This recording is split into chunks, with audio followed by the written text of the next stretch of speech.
এটাই মানুষ বোঝে না, কত অল্পে খুশি হয় ভালোবাসার মানুষগুলো, কত অল্পেই ভেঙে যায় এক রাশ অভিমানের পাহাড়টা। শুধু একটু কেয়ার চাই, ব্যাস। একটু আলটুসি যত্ন পেলেই সম্পর্কগুলো থেকে যায় ঝগড়া অভিমানের বেড়া পেরিয়েও। চলুন আজকে গল্প শুনব রেলগাড়ির কামরায়। লিখেছেন অর্পিতা সরকার। গতকাল ট্রেনে যাচ্ছি, দেখলাম একটা অল্প বয়সী মেয়ে সারা রাস্তা ফোনে কথা বলতে বলতে আর কাঁদতে কাঁদতে যাচ্ছে। সামনেই বসে আছি, তাই তার বেশ উত্তেজিত হয়ে বলা কথা সবাই শুনতে পাচ্ছে। মেয়েটির সেদিকে হুঁশ নেই, কষ্টে চোখ দুটো ভারী। মেয়েটি বলছে, আমি আজ না খেয়েই বেরিয়ে এসেছি, কাল রাতেও কিছু খাইনি আমি, থাক খাবো না। আমি তো ওদের বাড়ির কেউ নই। আজ যদি আমার মা থাকতো তাহলে আমি না খেয়ে ট্রেনিংয়ে বেরোনোর আগে জোর করে খাইয়ে দিত। মা মরা মেয়ে বলে কেউ ভালোই বাসে না। শুভঙ্কর যখন অফিসে বেরোলো তখন কিন্তু ওর মা ওকে দাঁড়িয়ে থেকে খাওয়ালো, আর আমার বেলায় কেউ নেই।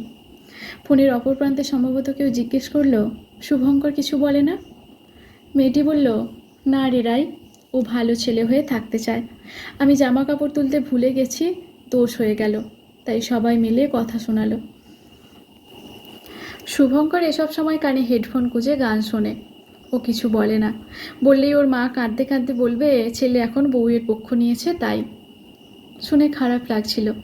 মেয়েটার বয়স জোর 23। না খেয়ে যেসব জটিল বিষয়ের সমাধান হয় না, নিজেরই হজমের সমস্যা তৈরি হয়, এসব জানে না মেয়েটা। কেউ যে তার অপেক্ষায় বসে থাকবে না সেটাও জানে না মেয়েটা। অভিজ্ঞতায় বড্ড কম কি না? ভাবছে ও না খেয়ে বেরিয়েছে বলে সংসারের কাঁটাটা একটু কম ঘুরবে। ওড়না দিয়ে চোখের জল মুছল, ফোনের স্ক্রিনটা মুছতে যাচ্ছিল, তখনই আরেকটা ফোন এলো। ধরেই বলল, আমি নামবো না শ্রীরামপুর, তুমি অফিস যাও।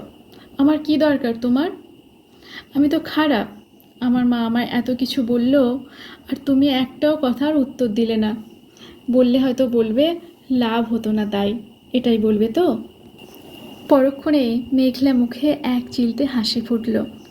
আদুরে গলায় বলল, কেন শ্রীরামপুর স্টেশনে ওয়েট করছো কেন? অফিস যাওনি? পরে তো আবার বলবে কাজের সমস্যা হলো। বাজে বকো না। মুচকি হেসে বলল, তাহলে অ্যানিমিয়াতে যাবে? আগে বললে না, বাজে চুড়িদার পরে এলাম। মেয়েটার যাওয়ার কথা ছিল উত্তরপাড়া, ছেলেটার হাওড়া। ছেলেটা আগের ট্রেনে এসে শ্রীরামপুর স্টেশনে ওয়েট করেছে। বউ রাগ করে না খেয়ে বেরিয়েছে বলে অফিস যেতে পারেনি। আর এ মেয়ে সারা রাস্তা কেঁদে ভাসিয়ে এখন ব্যাগ থেকে লিপস্টিক বের করে সেলফি ক্যামেরায় দেখে ঠোঁটে লাগিয়ে নিল, চুলটা ব্রাশ করে নিল। এটাই মানুষ বোঝে না, কত অল্পে খুশি হয় ভালোবাসার মানুষগুলো, কত অল্পেই ভেঙে যায় একরাশ অভিমানের পাহাড়টা। শুধু একটু কেয়ার চাই, ব্যাস। একটু আলটুসি যত্ন পেলে সম্পর্কগুলো থেকে যায় ঝগড়া অভিমানের বেড়া পেরিয়েও। অসাধারণ এই লেখাটি, অবশ্যই মেয়েরা শেয়ার করবে আর সকলের কাছে পৌঁছে দেবে। ধন্যবাদ।